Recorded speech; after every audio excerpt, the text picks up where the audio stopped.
You're now watching The Wash Daily. Today in news, New Jersey Governor Phil Murphy is real excited about cannabis. In fact, he's encouraging all the folks in New Jersey to vote for cannabis this year to support him in his goal of legalizing cannabis.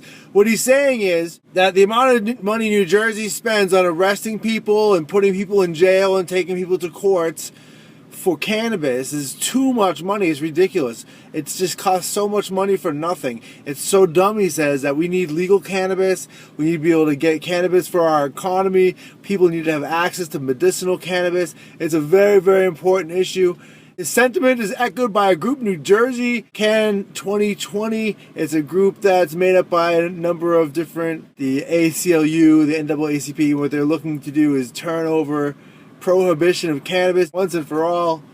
Great news for those folks in New Jersey. Keep up the good work. Also in news, Phil Scott from Vermont, he is putting a veto potentially on their legislation for legal cannabis. Now, people in Vermont do have access to cannabis. They can legally have 2 ounces on them. They can have, I think, 10 ounces in their house, but it is pretty restrictive, and folks want to have a legal way to sell cannabis in their state to bring in the money. The problem is the cannabis bill that's being put forth in Vermont, critics are saying isn't good enough for racial justice and social economic justice. What they're saying is folks who have been disproportionately affected by the war on drugs aren't being helped at all by this legislation. It also favors giant cannabis companies to come in and take all the opportunities from Vermonters. And it's too convoluted, and they're looking to set up a centralized cannabis control commission to ruin everything for everybody, just like in Massachusetts. So, sounds like the governor, Phil Scott, is tapping the brakes on this one for the time being.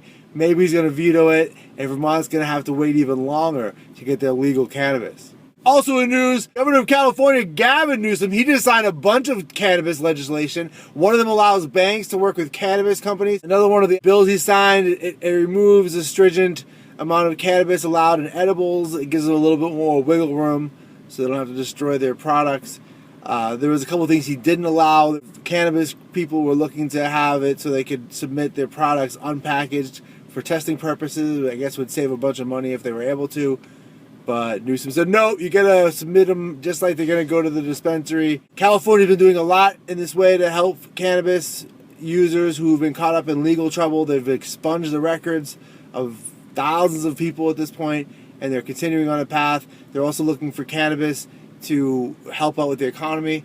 And part of what they did with the banking was they no longer require folks involved in cannabis to have their legal address printed on materials where people know where their business is or where they are. It's more confidential. This past year, there's been a lot of cannabis companies getting robbed by organized crime, it looks like, who know where the people are, know where the cannabis is, and it's been very, very bad for a number of these companies, especially in the Bay Area. Thanks for watching The Wash Daily.